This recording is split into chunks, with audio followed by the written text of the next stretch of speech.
Hello wise ஏற்கனவே இந்திய அணி ஜிம்பாப்வேவுடனான 5 போட்டிகள் கொண்ட T20 தொடரில் 3-1 என முன்னிலை பெற்ற நிலையில் நேற்றைக்கு நடைபெற்ற 5வது போட்டியிலும் 42 ரன்கள் வித்தியாசத்தில் அவ்வாறு வெற்றி அடைஞ்சு தொடரை 4-1 என கைப்பற்றியிருந்தாங்க. மேலும் இந்த தொடரில் பார்த்திங்கன்னா இந்திய அணி பல சாதனைகளை நிகழ்த்தியிருந்தாங்க. முதல் சாதனை பார்த்திங்கன்னா இந்தியா மற்றும் ஜிம்பாப்வேவுடனான முதல் T20 போட்டியில் இந்திய அணி 13 ரன்கள் வித்தியாசத்தில் அவமான தோல்வி அடைஞ்சிருந்தாங்க. T20 கிரிக்கெட் வரலாற்றிலேயே இந்திய அணி 120க்கும் குறைவான ரன்களை சேஸ் செய்யும்போது தோல்வி அடைஞ்ச முதல் போட்டியாக இது அமைஞ்சிருந்தது. மேலும் T20 உலகக்கோப்பையில் சாம்பியன் பட்டம் வென்ற இந்திய அணி ஒரு போட்டியில் கூட தோல்வி அடையாமல் சாம்பியன் பட்டத்தை வென்றிருந்தாங்க.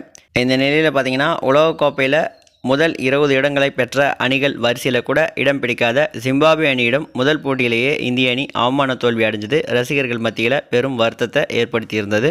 மேலும் T20 கிரிக்கெட்டில் தன்னுடைய அறிமுக போட்டியில் டக் அவுட் ஆன அபிஷேக் சர்மா 2வது T20 போட்டியில் களம் காணும்போது தன்னுடைய முதல் ரன்ஸை சிக்ஸர் மூலயமா விளாசியிருந்தார். மேலும் அதே போட்டியில் ஆர்டிக் சிக்ஸர் மூலியமாக சதத்தையும் பதிவு செஞ்சு அன்றைய போட்டியின் ஆட்டநாயகனாகவும் தேர்வு செய்யப்பட்டிருந்தார். இதன் மூலமாக பார்த்திங்கன்னா T20 கிரிக்கெட் வரலாற்றிலேயே தன்னுடைய முதல் ரன்னை சிக்ஸர் மூலியமாகவும் சதத்தை ஆர்டிக் சிக்ஸர் மூலியமாகவும் பதிவு செய்த முதல் வீரர் எனும் வரலாற்று சாதனையை அபிஷேக் சர்மா நிகழ்த்தியிருந்தார்.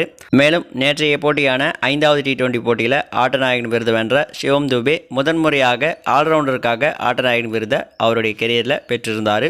மேலும் இந்த தொடருக்கான தொடர்நாயகன் விருதை வாஷிங்டன் சுந்தர் பெற்றிருந்தார். T20 கிரிக்கெட் வரலாற்றிலேயே முதன்முறையாக வாஷிங்டன் சுந்தர் தொடர்நாயகன் விருதை வென்றிருந்தார். அது மட்டும் இல்லாமல் நேற்றைய போட்டியில் 4 விக்கெட்டுகளை வீழ்த்திய முகேஷ் குமார் T20 கிரிக்கெட்டில் அவருடைய கரியர் பெஸ்ட்டாக நேற்றைய போட்டி அமைஞ்சிருக்கு. மேலும் அடுத்ததாக இலங்கை பயணம் மேற்கொள்ள உள்ள இந்திய அணியில் KL ராகுல் கேப்டனாகவும் கௌதம் கம்பீர் தலைமை பயிற்சியாளராகவும் செயல்படுவார்னு தகவல் வெளியாகியுள்ளது. மேலும் இந்த தொடருக்காக மூத்த வீரர்களான ரோஹித் சர்மா, விராட் கோலி, ஜஸ்பிரித் பும்ரா ஆகிய வீரர்களுக்கு ஓய்வு வழங்கப்படலாம்னு தகவல் வெளியாகியுள்ளது.